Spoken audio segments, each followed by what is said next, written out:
প্রেম এক অদৃশ্য শক্তি যা হৃদয়কে সংযুক্ত করে। শ্রীকৃষ্ণ প্রেমের শক্তিকে পরম শক্তি বলে উল্লেখ করেছেন, যা সমস্ত সত্তাকে একাত্রিত করে এবং যে কোনো বাধা অতিক্রম করতে সহায়তা করে। যে হৃদয়ে প্রেম নেই সেখানে ঈশ্বর বাস করেন না।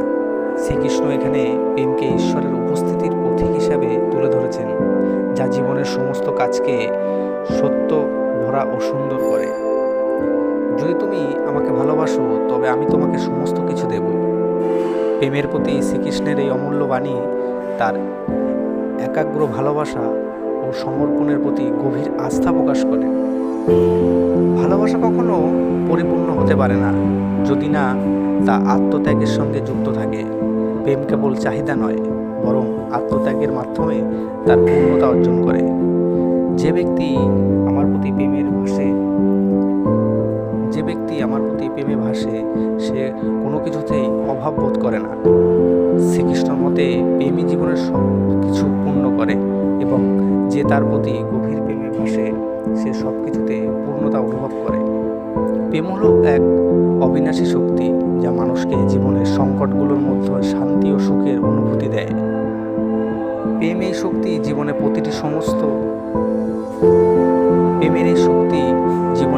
সমস্যা বা সংকটকে অতিক্রম করা শক্তি যোগায়।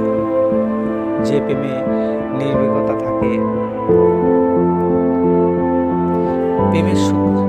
প্রেমের এই শক্তি জীবনে প্রতিটি সমস্যা বা সংকটকে অতিক্রম করার শক্তি যোগায়।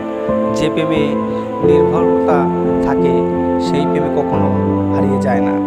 শ্রীকৃষ্ণের এই বাণী প্রেমের শক্তি এবং অনন্ততার ধারণে তুলে ধরে। আমার কাছে প্রেম এবং পবিত্র শক্তি যা জীবনের সমস্ত আঘাতকে নিরাময় করে।